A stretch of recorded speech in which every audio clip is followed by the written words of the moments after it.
أعوذ بالله من الشيطان الرجيم. بسم الله الرحمن الرحيم. إن الحمد لله نحمده ونستعينه ونستغفره ونعوذ بالله من شرور أنفسنا وسيئات أعمالنا. أسمي لوديستي من يهده الله فلا مضل له ومن يضلل فلا هادي له، وأشهد أن لا إله إلا الله وحده لا شريك له، وأشهد أن محمدا عبده ورسوله.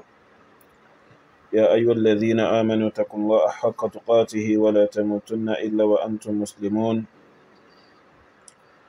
يا أيها الناس اتقوا ربكم الذي خلقكم من نفس واحدة وخلق منها زوجها وبث منهما رجالا كثيرا ونساء، واتقوا الله الذي تساءلون به والأرحام إن الله كان عليكم رقيبا. يا أيها الذين آمنوا اتقوا الله وقولوا قولا سديدا يصلح لكم أعمالكم ويغفر لكم ذنوبكم، ومن يطع الله ورسوله فقد فاز فوزا عظيما. أما بعد، فإن أصدق الحديث كلام الله، وخير الهدي هدي محمد صلى الله عليه وسلم، وشر الأمور محدثاتها، وكل محدثة بدعة، وكل بدعة ضلالة، وكل ضلالة في النار. أعاذني الله وإياكم منها وأدخلني وإياكم الجنة. وبعد، السلام عليكم ورحمة الله وبركاته. أدوكفون الله سبحانه وتعالى، أترى إكاتي جفوجي شنلا ومحمد صلى الله عليه وسلم. ìkẹ́ Ọlọ́run ọba tí ò ní tán kó máa bá orí ilé ìjẹta Allahu subhanahu wa ta'ala, èyí tí ò ní parẹ́ kó máa bá Ànábì wa Muhammad sallallahu alaihi wa alihi wasallam, kó máa wà dó lórí ẹnìkan, kó máa bá wọn ará ilé, àwọn sàhábà rẹ̀ àti gbogbo ẹni tí ó bá tẹ̀lé ìlànà wọn, tó bá ṣe ohun tí wọ́n ṣe ní ẹ̀sìn ní ti tòdodo, títí di ọjọ́ tí ẹnìkọ̀ọ̀kan wa tá ó dúró síwájú Allahu subhanahu wa ta'ala láti gbẹ̀san ohunkóhun tí a bá gbélé ayé ṣe. Àwa ń kíra pẹ̀lú assalamu alaikum wa rahmatullahi wa barakatuhu. So prógrámù yìí, ọlá pé òjò tí ń rọ̀ ń bí báyìí, so tí wọ́n fi pa iná wa oye, so wọ́n dẹ̀ ti dá padà, ẹ̀mọ̀ iná ọ̀dọ̀ wa ó dá díẹ̀ so but ọlá òjò tí ó fẹ́ rọ̀ yẹn, títorí rẹ̀ ni wọ́n ṣe kí ni torí ẹ̀ ni wọ́n ṣe pa oye. Tọ́yìb, gbogbo ẹni tọ́lọ́ bẹ̀rẹ̀ dàbá kọ́ dárọ̀ kí wọ́n wá pẹ̀lú wa lórí ètò wa yìí, so ká má ṣáà gbìyànjú so láti máa bá wa tẹ love, like and share, ká lọ́ bẹ̀rẹ̀ dàbá ṣáà san ẹnìkọ̀ọ̀kan wa ní ẹ̀san olóore. So gẹ́gẹ́ bí àdéhùn mi tí mo ṣe, so gbẹ́dẹ̀ ní gẹ́gẹ́ bí ohun tí mo ti ṣe ládéhùn síwájú tẹ́lẹ̀ pé inshallahul azim ní ìdákọ̀ọ̀kan in ma wáyé láti ṣe ìdánilẹ́kọ̀ọ́ fún àwọn ọmọ súfí kéékèèké yìí so ní ìdákọ̀ọ̀kan oye. Ìdí tí a fi máa ṣe ìdánilẹ́kọ̀ọ́ fún wọn ní ìdákọ̀ọ̀kan ni pé àkọ́kọ́ náà, so tí àwọn àfá àwọn tí wọ́n bá mọ̀nà látara ìdánilẹ́kọ̀ọ́ tá ń ṣe fún wọn, ó yẹ ṣe káwọn ṣe kí ni ó ṣe káwọn mọ̀nà oye. Tọ̀ dẹ́ni ẹlẹ́ẹ̀kejì, nítorí pé tí aláìmọ̀kan kan nú àbí olódo kan tí ó dá nǹkan mọ̀, so tá bá fèsì fún àbí tá bá sọ̀rọ̀, tá bá ṣe ìdánilẹ́kọ̀ọ́ fún, kọ́ mọ́ lọ máa rò wípé bóyá a ní ń tá fẹ́ sọ torí àwọn ọmọ yìí wọ́n jọra wọn lójú bí àìmọ̀kan gan so ẹ sì rí bẹbẹ lónìí nínú àìmọ̀kan àwọn ọmọ tí wọ́n ní ẹ̀kọ́ kankan pa ìsàn lọ́bẹ̀ ẹ̀dà yẹn wallahi alazim. Tayyib, ibi táwa ti kọ́kọ́ bẹ̀rẹ̀, ọmọ tí wọ́n máa ń pè ní SMB yun àti èyí ọmọ tí wọ́n ń pè ní ìrìfáníyàn bíbẹ̀kọ́, ọmọ tó sọ pé òun ń lo ìlẹ́àmù tó yí òun lórí yun tí ìlẹ́àmù ò gbé. So àwọn méjì la fẹ́ ṣe ìdánilẹ́kọ̀ọ́ fún lálẹ́ yìí. Oye, kálọ́bẹ̀ ẹ̀dà kó jọ kó mọ́ ṣáà jẹ́ kí ìdánilẹ́kọ̀ọ́ yìí kó mọ́ ṣáà jẹ́ kó wúlò fún wọn. So èmi ò mọ àwọn tí wọ́n kọ́ àwọn ọmọ yun ní kéwú, wọ́n ti aláìmọ̀kan jù, wallahi alazim. Àìmọ̀kan ń gbénú ẹ̀jẹ̀ wọn, àìmọ̀kan ṣe kí ni ń gbé inú ẹ̀jẹ̀ àwọn ọmọ yẹn. Wallah, ó ti ẹ̀ tó èyí ọmọ tí wọ́n ń pè ní SMB yìí. Oye, ọmọ tó jọra ń kú mí yìí ó ti ẹ̀ tó òun ti ẹ̀. Ó yẹ aláìmọ̀kan gan nífà, wallahi. So ẹ máa sọ orí yóò sì lọ máa sọ rù. Ọ̀rọ̀ orí lẹ́mọ̀ sọ yóò sì lọ máa wírù gbà tí ò kéwú. Ẹ sì rí àpẹẹrẹ pé kò kéwú láàrẹ̀ lálẹ́ yìí. Ẹ jágbọ́n tó sọ. Afa Akorede Komarudin Yunus. Afa sọ̀rọ̀ nípa ṣe wàsífà, wọ́n sọ̀rọ̀ nípa zikiri, wọ́n lè sọ̀rọ̀ nípa wahdatul wujud. Ẹ jẹ́ ká gbọ́ nǹkan tí wọ́n sọ kí wọ́n sọ̀rọ̀ lórí mẹ́tẹ̀ẹ̀ta. Okay, can we connect this speaker? Àwọn ìjọ tí wọ́n ń pè ní Tijaniya, àwọn ẹgbẹ́ Tijaniya ẹgbẹ́ ni wọ́n. Wọ́n sì ní headquarter wà ní Fas ní Morocco lọ́dọ̀ Sheikh Ahmad Tijani. Wọ́n tún ní branch ńlá kan ní Kaula, ó ti lọ́dọ̀ Sheikh Ibrahim Niyas ní Kaulahi. Tọ́ alákọ̀ọ́kọ́ òun náà ni pé a ti sọ níbẹ̀rẹ̀ ọ̀rọ̀ wa tí wọ́n dé pé ẹnìyẹn ọba bẹ̀rẹ̀ lecture yìí tí wọ́n ń pè lẹ́sìn ọ̀rọ̀ wa àyín tànà sáàtún fi shay'in farudduhu ila Allahi war rasul. Ọlọ́run bá ní gbogbo tí wọ́n ti ń jẹ ìyàn láàrin yín ọ̀dà àkọ́dá ó bẹ́sùn mu kọ̀ bẹ́sùn mu, Ọlọ́run ẹ̀dá padà sínú Quran sọ́wọ́ à ń bẹ̀ ẹ̀dá padà sínú àdìsí àná.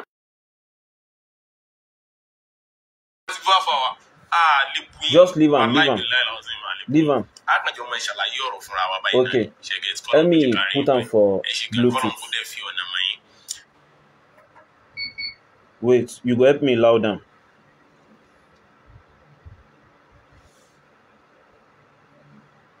And that loud side, just press am.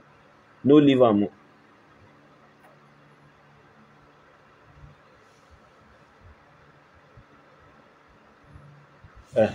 Leave am.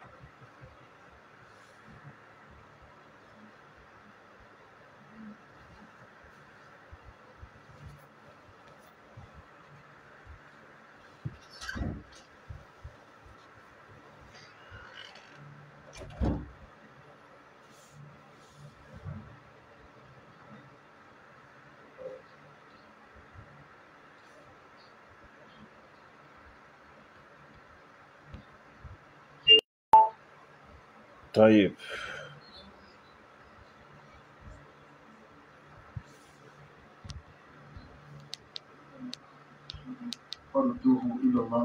help me loud.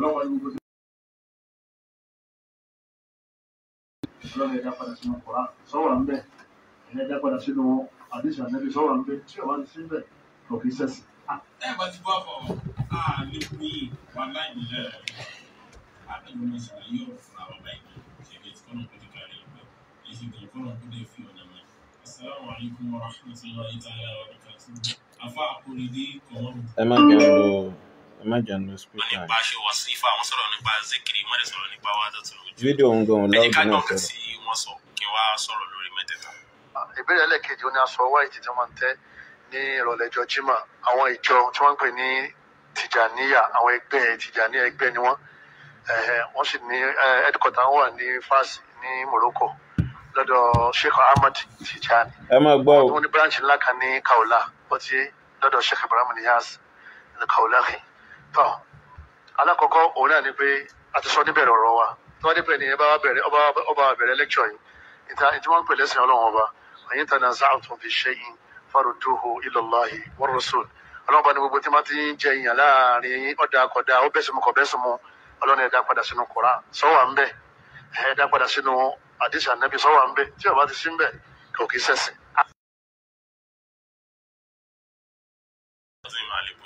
Àgbàjọ ọmọ ìṣàlàyé ọ̀rọ̀ fúnra wa báyìí náà ni ṣẹ́gẹ̀ẹ́sì kọ́lọ̀n kò jẹ́ kárí yín pẹ́ ẹ̀ ṣe gan kọ́lọ̀n kò dẹ̀ fi ọ̀nà mọ́ yín. Ọ̀rọ̀ aṣọ wàsífà tí wọ́n sọ wọ́n sọ wípé tá a bá ti wá rírun nǹkan bẹ́ẹ̀ yẹn nínú ẹ̀sìn. ẹ máa gbọ́n tọ́ mọ́. Bàǹkẹ́kẹ́ jẹ́ nínú ẹ̀sìn ayé Kùránì ò takò àdìsí ò takò ṣẹ́gẹ́tì so kíní yẹn ṣé àbí ṣé ń tẹ́ sọ fún. ẹ rí pọ́mọ yìí ìyá aláìmọ̀ kan gan ó ìyá aláìmọ̀ kan ó tún wá gọ̀ ó kúrò títí á sí pé mi fẹ́ fèsì fún ó gọ̀ gan ó tún wá ìyá aláìmọ̀ kan wàhálà ẹwọ tó sọ àmì wàhálà àwọn ọmọ tó mọ́ gbọ́rọ̀ ọmọ SMB yìí káàkiri àbí kílẹ̀ mọ́ ń pe ọmọ náà so àwọn ọmọ tó mọ́ gbọ́rọ̀ ọmọ SMB yìí káàkiri àbí kílẹ̀ mọ́ ń pè ó yà aláìmọ̀ kankan nípa ẹgbẹ́ tó fi fèsì sọ̀rọ̀ Sheikh Komorudeen Yunus Sheikh Komorudeen Yunus sọ̀rọ̀ nípa aṣọ tí wọ́n máa ń tẹ́lẹ̀ aṣọ fún táwọn Tìjàní máa ń tẹ́lẹ̀ yùn aṣọ àgbákò tí wọ́n máa ń tẹ́ sílẹ̀ yùn tí ò ní nǹkan kan ṣe pọ̀ pẹ̀lú Islam yẹn àbí wọ́n ní kò sínú ẹ̀sìn oye ipe tábà wọnú kìtàbà àti súnà kò sí. ẹ máa gbọ́ ọmọ aláìmọ̀ kan yìí ó ní téèyàn bá lọ sínú kìtàbà àti súnà ó ní téèyàn bá lọ sínú kìtàbà àti súnà tá a fẹ́ lọ wọnú kìtàbà àti súnà ní pé sọ kí ló tako kéèyàn ta aṣọ funfun táwọn Tìjàní à ń tẹ́lẹ̀ yùn kí ló tako nínú kìtàbà àti súnà ẹ rí pọ́ ọmọ yún ya aláìmọ̀ kan gan ẹ dákun ṣé àwọn ọmọ eléyìí lèmi ò wá tẹ́ bàtì lèmi ò wá máa sọ pé gbogbo àni mo fẹ́ wá máa jáde mo wá ṣe ìdánilẹ́kọ̀ọ́ fún yín tí mo wá fi kéwú yé yín olódo ni ọjọ́ ń tara ṣe ìdánilẹ́kọ̀ọ́ díẹ̀ fún pẹ̀lú tíra pẹ̀lú ọ̀rọ̀ Ahmadu Tijani ó ní tá bá lọ sínú kìtàbà àti súnà a fẹ́ lọ wò ṣé kìtàbà àti súnà tako fúnlẹ̀ lásìkò ànẹ́bí àbí so tí kìtàbà àti súnà ó fi wá lórí ẹ̀ pé tẹ́ bá ti ráwọn ẹni tí wọ́n ń táṣọ funfun kalẹ̀ ẹ àti mọ̀ pé oníbídíà ni wọ́n olódo ọmọ abẹ́ rí nǹkan tọ́ ẹ máa wo nǹkan o nínú tírà tí ń bẹ lọ́wọ́ mi yìí al-Ifadatul Ahmadiyya so ẹ máa wo bí mo ṣe ń sọ̀rọ̀ nísìn tí mo fẹ́ ṣe ìdánilẹ́kọ̀ọ́ fáwọn ọmọ yìí tí wọ́n bá jáde tí wọ́n bá sọ̀rọ̀ nísìn ẹjọ́ wẹ́wẹ́ ni wọ́n wà máa tó so èmi ò sì ráyè ẹjọ́ wẹ́wẹ́ èmi máa ń ka tírà ni èmi máa ń ka kéwú tèmi ni óyé tọ́ nínú al-Ifadatul Ahmadiyya yìí àfáà rẹ̀ náà ni so tírà Tìjàní àní so in tí wọ́n fi kọ́kọ́ bẹ̀rẹ̀ àwọn ọ̀rọ̀ tí wọ́n gbà wá lọ́dọ̀ Ahmadu Tijani bí òun náà ní pé wọ́n sọ pé Ahmadu Tijani sọ pé idha sami'tum anni shay'a tẹ́ bá gbọ́n kankan nípa èmi Ahmadu Tijani abẹ́ gbọ́n kankan pa pé mo ṣe óyé fazinuhu bi mizani shar'i ẹ̀wọ̀n wò pẹ̀lú òṣùwọ̀n sharia fa bihi ẹ fi ṣiṣẹ́ ṣe wa in khalafa tó bá wá yapa rẹ̀ fatrukuhu ẹ ṣe kí ni ẹ jùlẹ̀ ẹ má ṣe tọ́ olódò ọmọ yìí nìsìn ṣé ohun tó ń try àti sọ nìsìn ni pé Ahmadu Tijani sọ ní pé òkè tí wọ́n bá gbé ọ̀rọ̀ ohun Ahmadu Tijani wọnú kìtàbà àti súnà tí wọ́n bá ti rí n tó tako ohun tó sọ pé Ahmadu Tijani ṣe yẹn àbí n tó Ahmadu Tijani sọ yẹn tí wọ́n bá ti rí ẹ̀rí pé tí wọ́n bá ti rí n tó sọ pé òkè Ahmadu Tijani ṣe àbí n tí Ahmadu Tijani sọ yẹn wípé kò rí bẹ́ẹ̀ so tí wọ́n bá ti rí bẹ́ẹ̀ nínú kìtàbà àti súnà tó ń sọ ní pé wọ́n gbà wọlé ṣe Ahmadu Tijani mìíní pẹ̀lú ọ̀rọ̀ táwọn àfáà rẹ̀ gbà sínú tírà wọn rèé látọ̀dọ̀ Ahmadu Tijani so ipe tọ̀ tí wọ́n bá gbọ́n nǹkan pọ̀ wọn kí wọ́n wọ́n pẹ̀lú ní SMB ó ya aláìmọ̀kan àìmọ̀kan rẹ̀ onípẹ̀tẹ́sì ni kọ́lọ́wọ́n bá kó fọ́nà mọ́ wàhálà mo kẹ́ mọ́ wò ní tí mo bá wò ń gbà tó bá sẹ́ndì ọ̀rọ̀ rẹ̀ sí mi ń gbà mí kọ́wàá mọ́ rẹ́rìn ní gbé ọmọ yìí tọ́ àfáà rẹ̀ Ahmadu Tijani wọ́n sọ pé tí wọ́n bá gbọ́rọ̀ wọn kí wọ́n wọ́n pẹ̀lú kìtàbà àti súnà ṣé ìtumọ̀ ohun tí Ahmadu Tijani sọ ni ohun tí wọ́n ọmọ aláìmọ̀kan olódò yìí sọ ń bẹ̀yùn ipe tí wọ́n bá wọnú kìtàbà àti súnà ohun tó ẹ̀kan lọ wò ní pé kí ló sọ pé kí wọ́n má tẹ̀sọ funfun kalẹ̀ ó yá aláìmọ̀kan ni àwọn wọn kọ́ ń kéwú ọmọ yìí so àwọn owó ni wọ́n ṣe àwọn ni wọ́n kọ́ ń kéwú so abẹ́ rí nǹkan so ẹ wo nǹkan fa yóò tún máa ṣàgbàjálé lórí tọ́ aṣọ funfun tó já sí wípé kò ní nǹkan kan ṣe pọ̀ pẹ̀lú ẹ̀sìn Allah bẹ̀rẹ̀dà ní aṣọ funfun tẹ́yìn Tìjàní à ń tẹ́lẹ̀ bídíà ní àdádálẹ̀ ni ànábì ò ṣe so tó bá sì ń sọ̀rọ̀ nípa ẹ̀sìn tó yá sí pé o fẹ́ gbẹ̀san bẹ̀ so tó bá ń sọ̀rọ̀ nípa ẹ̀sìn ó gbọ́dọ̀ máa retí kí ní ànábì ọ̀sẹ́lẹ̀mù sọ kí ní alọ́bẹ̀ẹ́dà sọ àbí kẹ́ ṣé wọ́n ṣe lójú ànábì tá ànábì ò wá takò wọ́n lórí ẹ̀ ohun tó gbọ́dọ̀ máa retí nìyẹn so àmọ́ kẹ́kàn wáyé aláìmọ̀kan kalẹ̀ olódo ẹ̀kéwò ẹ̀kẹ́ nkankan so rádáadáa kẹ́ máa hàn rin Ibrahim Inyasi kẹ́ wá máa fi rò pé báyẹ̀ ti máa kéwú odó òṣì àti odó ránù so óyé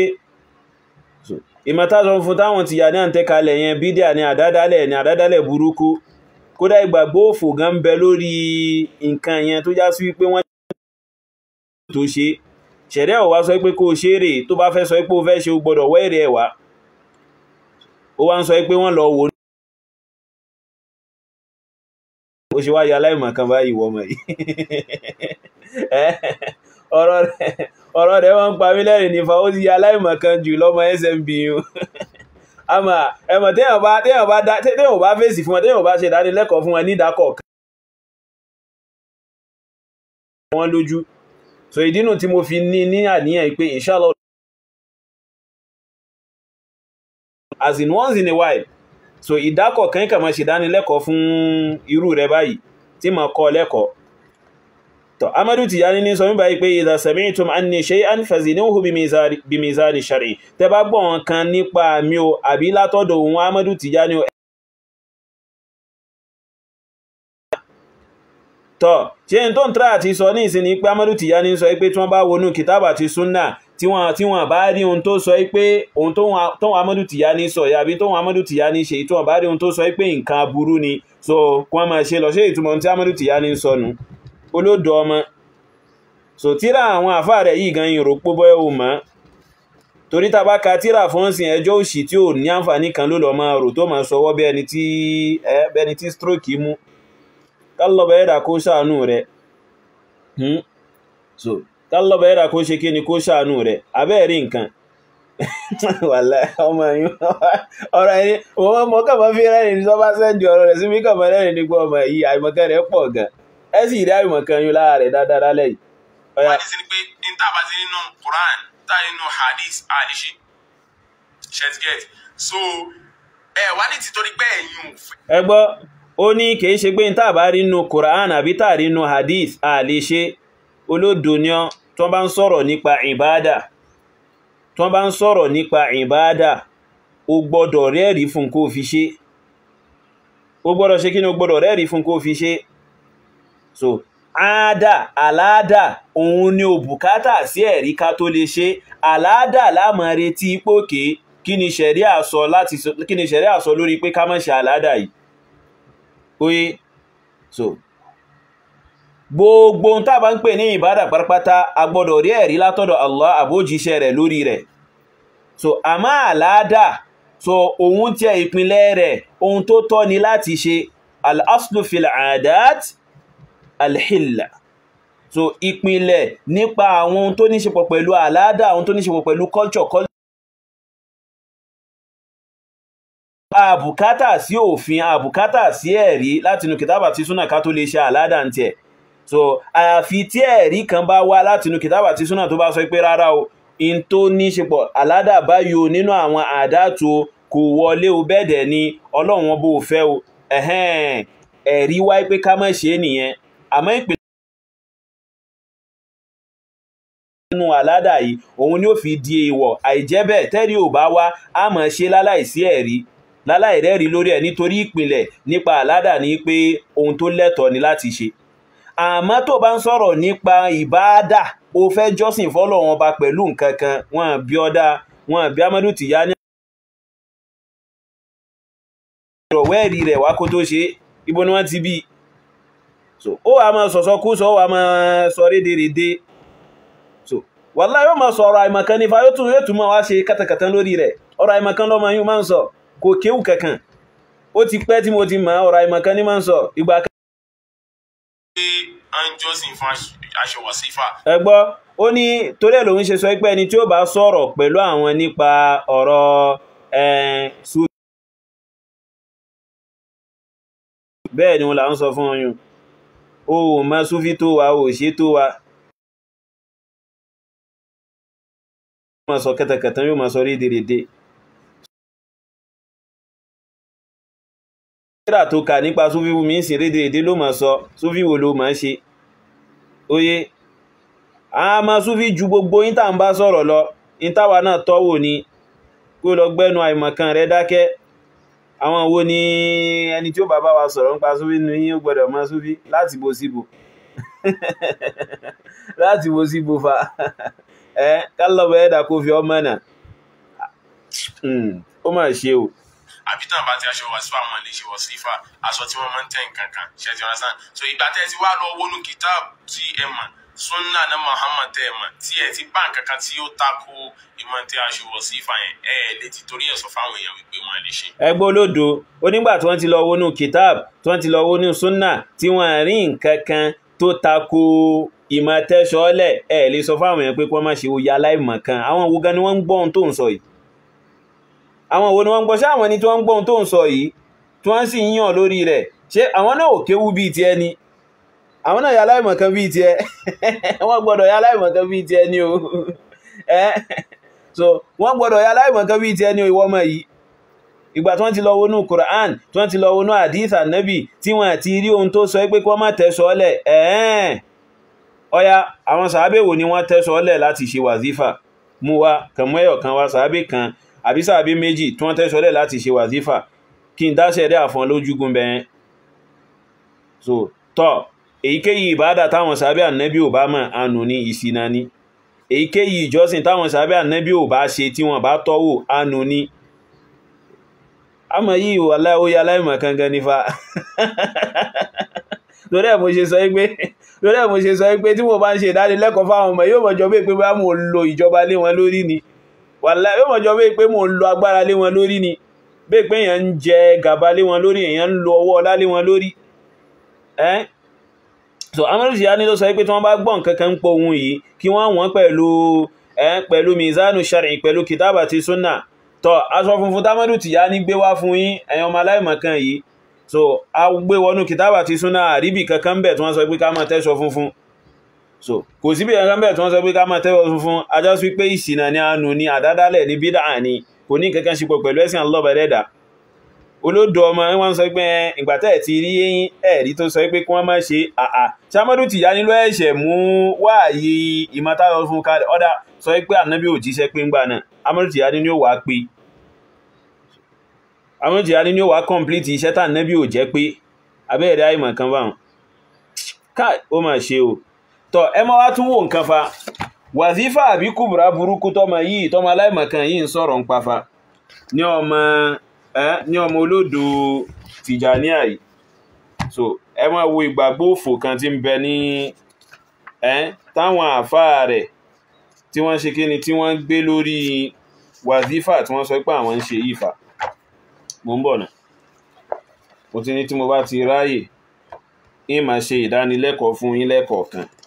tọ́ ẹ máa gbọ́ ìgbàgbọ́ òfò tí ń bẹ tó rọ kiri ká wàzífà àti kùbùrà àtàṣọ fún tí wọ́n ń tẹ́kalẹ̀ yìí fa ìgbàgbọ́ òfò ìgbàgbọ́ burúkú tọ́ nínú ad-durratul kharida ń bí sharhul yaqutatil farida so ti As-Susi An-Nazifi ìkannú àwọn àfáà Tìjàníyà ní mujalladi ẹlẹ́ẹ̀kejì nínú mujalladi ẹlẹ́ẹ̀kejì lábẹ́ rẹ̀ so mujalladi ẹlẹ́ẹ̀kẹta lábẹ́ rẹ̀ oye àbí ok mujalladi ẹlẹ́ẹ̀kẹrin lábẹ́ rẹ̀ so As-Susi ó fẹ́ tú ẹsẹ̀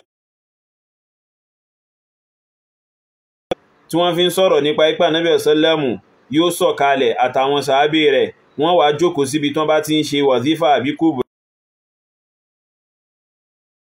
so wọ́n ní bisabi'atin minha huduru nabiyyina ma'al khulafahi rashidina wa qudwati wọ́n sọ pé pẹ̀lú jawharatul kamal ẹlẹ́ẹ̀keje pẹ̀lú ìṣe jawharatul kamal ẹlẹ́ẹ̀keje tí wọ́n bá ṣe that is orí ẹlẹ́ẹ̀keje tí wọ́n bá ṣe jawharatul kamal níbi ìjókòó wàzífà àbí kúbùrà wọn so lásìkò tí wọ́n ti ṣe ẹlẹ́ẹ̀keje yẹn huduru nabiyyina òun ni Ànábì sallẹ́mù yóò ṣe kíni òun náà ó wà pírẹ́sẹ̀ntì Ànábì náà ó wà sọ̀kalẹ̀ yóò wà jókòó sí wọn láàrin ma'al khulafahi rashidina wa qudwati kò wá ní wá lásán kódà yóò wá pẹ̀lú àwọn Abubakar Siddiq àwọn Umar àwọn Ali àwọn Uthmanu àwọn márùn-ún wọ́n jọ wọ́n wá jókòó síbi tí wọ́n ti ń ṣe wàzífà àti kùbùrà nígbà tí wọ́n bá ti ka Jawharatul Kamal ní orí ẹ̀ẹ̀méje so àsìkò ẹlẹ́ẹ̀keje ànábì ó kàn sọ̀kalẹ̀ ni yóò wá jókòó síbẹ̀ oye tó ẹ má wá gbọ́ An-Nadhifi ẹ má gbọ́n tó sọ An-Nadhifi fẹ́ wá tó ẹsẹ̀ oní yìí ó ní bí sábìá ó ní ay fil marrati sábìá ní bí orí ẹlẹ́ẹ̀keje minha ay min al-jawhara ay min jawharatil kamal ní bí orí ẹlẹ́ẹ̀keje yìí أي سيدنا ومولانا محمد صلى الله عليه وآله وسلم بذاته الشريفة وروحه الكريمة so ní ó dẹ̀ lẹ́ẹ̀kejì Jawharatul Kamal yẹn òun là Nábì ó wá ṣe kíni ní ó wá jókòó ní ó wá sọ̀kalẹ̀ ní ó wá dé sí àwọn tí wọ́n ń ṣe láàrin so ní pẹ̀lú ìjẹ́ òun gangan àti ẹ̀mí rẹ̀ tó jẹ́ ẹ̀mí alápọ̀nlé so ma'a sadatina al-khulafa al-arba'a Abi Bakr Siddiq wa Abi Hafs al-Faruq wa Abi Amr ذي النورين وأبي السبتين so oye وأبي السبطين sorry وأبي السبطين رضي الله عنهم so ipe kódà pẹ̀lú àwọn aṣíwájú wọn so àwọn aṣíwájú wọn Abubakri wọ́n pàpè mọ́ra rẹ̀ ní Abubakri ṣaṣíwájú àwọn Tijaniya Umar ṣaṣíwájú àwọn Tijaniya Ali ṣaṣíwájú àwọn Tijaniya so Uthman ṣaṣíwájú àwọn Tijaniya wọ́n wá ní pẹ̀lú àwọn aṣíwájú àwọn so Abubakri Uthmanu Ali àti Umaru wọ́n wà pẹ̀lú Ànábì láti wá jókòó síbi tí wọ́n ti ń ṣe Jawharatul Kamal yùn tí wọ́n ti jókòó Wazifa àti Kubra tí wọ́n ti ṣe Jawharatul Kamal lórí ẹ̀mí ìje Ànábì ó wà ìgbàgbọ́ òfò ìgbàgbọ́ burúkú Ànábì ó wà fi sàárè ilé àtàwọn Abubakri Siddiq in táwọn àfáà rẹ̀ ń sọ fún àwọn èèyàn náà kọ́nù so Ànábì ó sọ mọ́ pé abẹ́ gbọ́ pátí yá ẹjá lọ sí pátí Kubra àti pátí Wazifa ẹ̀sọ̀ Ànábì di oní pátí kọ́nù olódò ọmọ ní ìsìn tabaka tíra fún ọlọ́mọ wíwíkúwí kan tí ó bọ́pọlọ mu ọlọ́mọ tó ẹjọ́ wẹ́wẹ́ awòsìráyẹ̀ ẹjọ́ wẹ́wẹ́ àwa máa ń ka kéwù ni so àwọn àfá àwọn tó ń tó bí àfá fún tó ń tó ṣe àfá fún bèèrè lọ́wọ́ mi dáadáa bèèrè lọ́wọ́ tó ẹjọ́ wẹ́wẹ́ yóò ka tíra fún ọ ni o sì nílé jòkó sọ pé o fẹ́ ka pẹ̀lú mi oye báyìí so fún di eléyìí Wazifa àti Kubra ṣìtẹ́ ń ṣe yun Ahmadu Tijani mú wá fún yín lára àwọn ìgbàgbọ́ bú tó rọ kiriká rẹ̀ rí lára àwọn ìgbàgbọ́ òṣì tó rọ kiriká aṣọ funfun bú tí wọ́n tẹ́lẹ̀ nù ẹ dákun ṣe eléyìí wá wà nù eléyìí wá lẹ́sìn so kálá ìmọ̀ kan wà ara rẹ̀ olódo kẹ́kọ̀ọ́ òkè wo fẹ́ máa dá sọ́rọ̀ ẹ̀sìn kó wá máa sọ pé tán bá wọnú kìtàbà àti súnnà tí ò bá sẹ́ẹ̀rì tó sọ pé kí wọ́n má ṣe tí ò bá sẹ́ẹ̀rì tó sọ pé kí wọ́n má ṣe tí ò bá sẹ́ẹ̀rì tó sọ pé kí wọ́n má ta aṣọ funfun ó ṣe wáyà láìmọ̀ kan báyìí wọ́mọ yìí ó ṣe wáyà olódo báyìí so ó ṣe wáyà olódo báyìí àwọn kan sọ pé kí n fi ọ́lẹ̀ pé kí n má fèsì fọmọ sọ pé rárá ẹ̀sìn Ọlọ́run ọba ni nídàákọ̀ kan jẹ́ ká máa ṣèdánilẹ́kọ̀ọ́ fún àtàwọn tó bá jọrú rẹ̀ báwọn ká máa fi kéwúyé wọn kó má dàbẹ́ pé bọ́yá kó má máa jọ bẹ́ẹ̀ ní pé bọ́yá in tí wọ́n ń sọ yun ó rí bẹ́ẹ̀ ká máa ṣèdánilẹ́kọ̀ọ́ fún ó lè ṣàǹfààní fún lọ́la so àìbámọ̀ óyé tọ́yè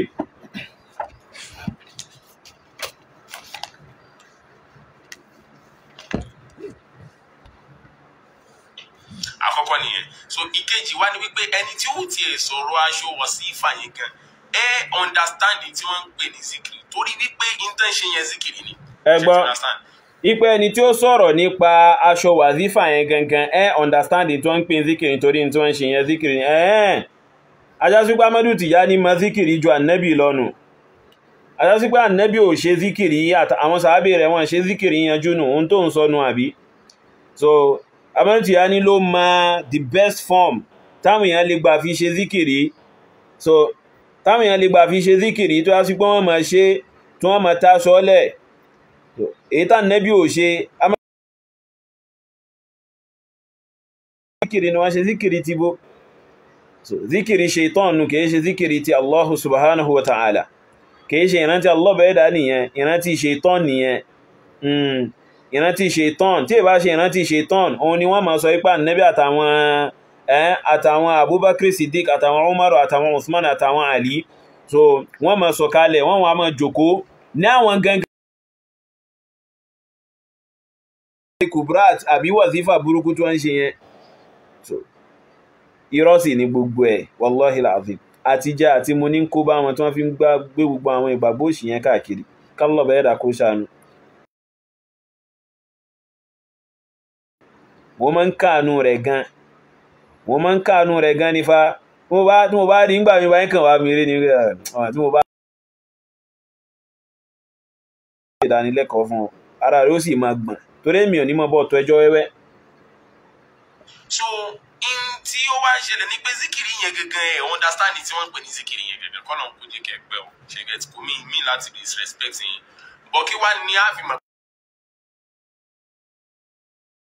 ẹ wá ní ànábì ó máa ń dá zikiri ṣe ẹgbẹ́ ọbẹ̀ ṣe mú wa. ànábì ò ṣe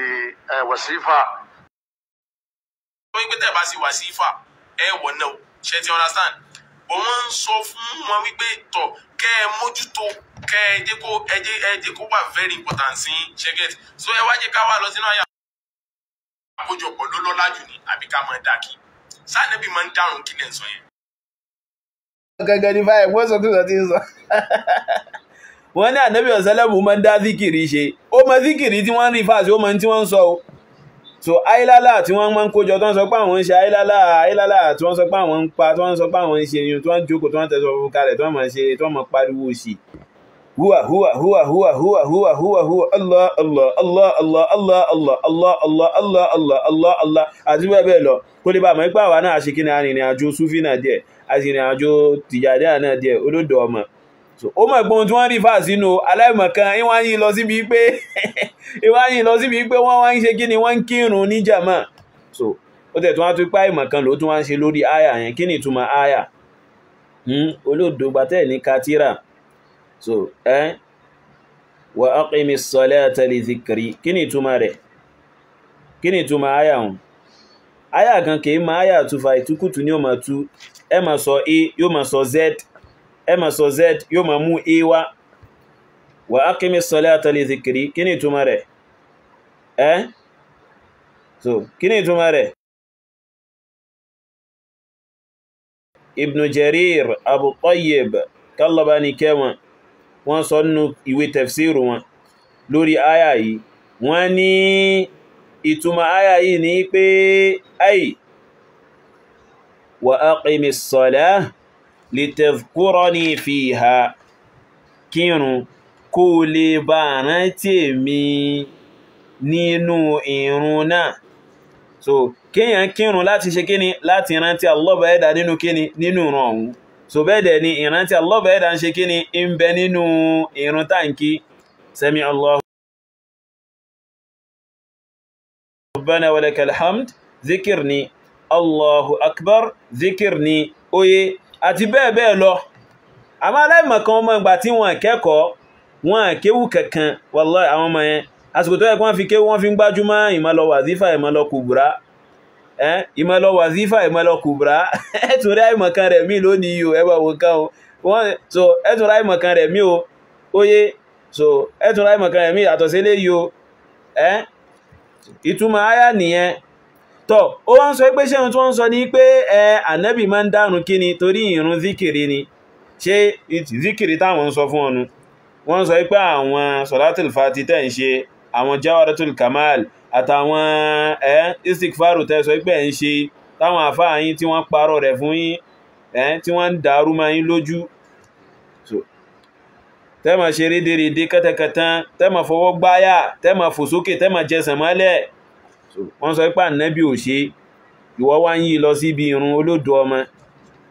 àyà tó tún mú wá náà gan ìtukùtù lò tún wá ń tu o má tú àìmọ̀kan ló ń ṣe ń bẹ̀ abẹ́rí nǹkan abẹ́rí iṣẹ́ báhùn ẹ̀yìn rẹ̀ ọmọ SMB yìí kọ́lọ̀wọ̀n bá dẹ́dà kó mọ́ ṣàṣàánù rẹ̀ o so kọ́lọ̀wọ̀n bá dẹ́dà kó mọ́ ṣàṣàánù rẹ̀ o oye mo ti sọ pé mà ṣe dánilẹ́kọ̀ọ́ fún ọ ní ìdákọ̀ọ̀kan tí mo bá ti ráyè insha Allahul azim tọ́ ìrẹ́ ọmọ SMB Ànábì ọ̀sẹ́lẹ̀mù kìí dárun kí Ànábì máa ń kírun jamani Amadu Tijani ní máa ń dárun kí Amadu Tijani ní máa ń ṣe kí ni òun ní máa ń dárun kí kódà ó tẹ̀ tún parọ́ mọ́ Ànábì ọ̀sẹ́lẹ̀mù gan oye ó tún parọ́ mọ́ Ànábì sallallahu alaihi wa alihi wa sallam kódà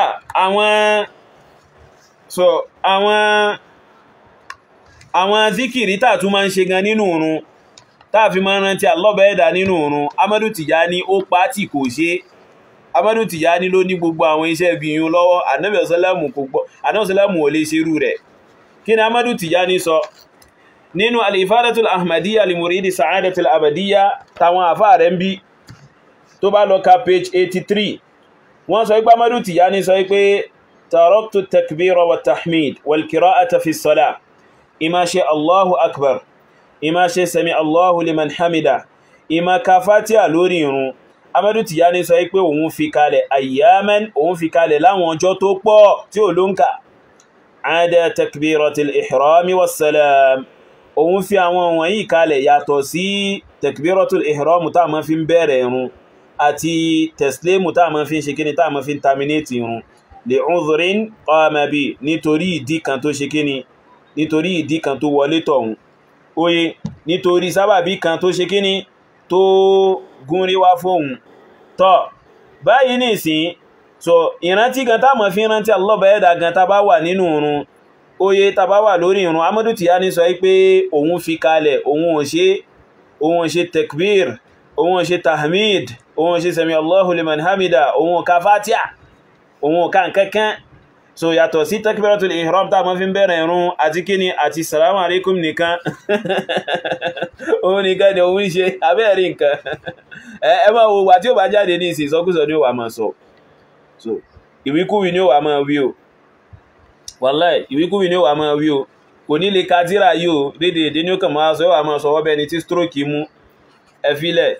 So ìmọ̀ ṣe dánilẹ́kọ̀ọ́ fún ọ lẹ́kọ̀ọ́ kan àtàwọn tó bá jọrú rẹ̀ bẹ́ẹ̀ tí mo bá ti ráyè, oye. Tọ́ Amadu Tijani ló láwọn iṣẹ́ bí yún lọ́wọ́, kó má kírun ní jàmá, so kó má pa àwọn nǹkan tó ṣe pàtàkì lórí ìrun, kó má pàtì, kó má fi parọ́ máa nẹ́bí. Amadu Tijani ló ní àwọn iṣẹ́ bí yẹn lọ́wọ́. Nínú al-Ifadatul Ahmadiyya ń bí ní page 50 wọ́n ní Amadu Tijani sọ pé ń parọ́ máa nẹ́bí ni o, ẹ má gbọ́, ó ní amarani man la tasa'uni mukhalafatuhu, ẹni tí a yóò gbà mí láti ṣe kíni láti yapa rẹ̀ pa mí láṣẹ, alla usalli khalfa ahadin ada salatil jum'a, ipe òun Amadu Tijani ò gbọdọ̀ kírun lẹ́yìn ẹni kankan àyàfi ìrun jímà nìkan. So àyàfi ìrun jímà nìkan, that is ìrun zuhur, òun Amadu Tijani ò gbọdọ̀ kí lẹ́yìn ẹni kankan, òun nìkan lòun gbọdọ̀ dákí.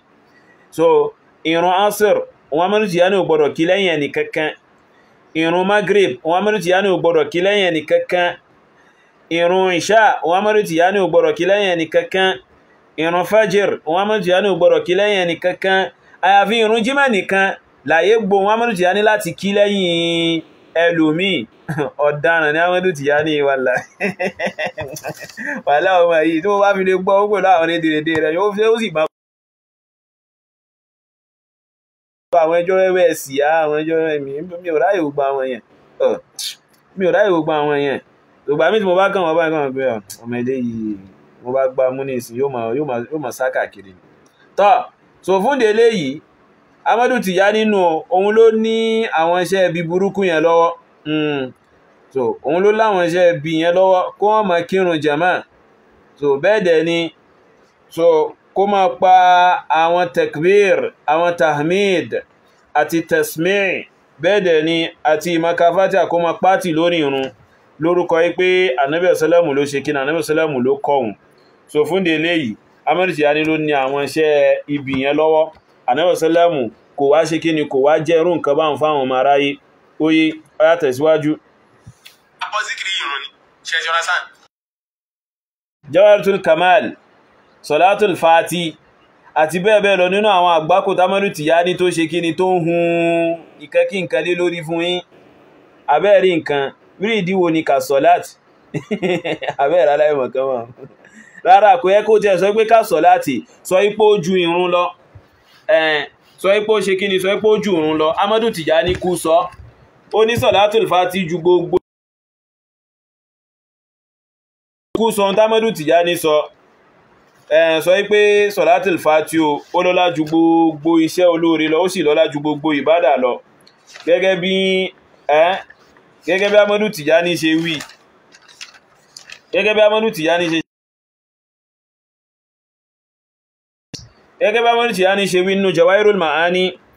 volume alákọ̀ọ́kọ́ juz'u alákọ̀ọ́kọ́ page 59.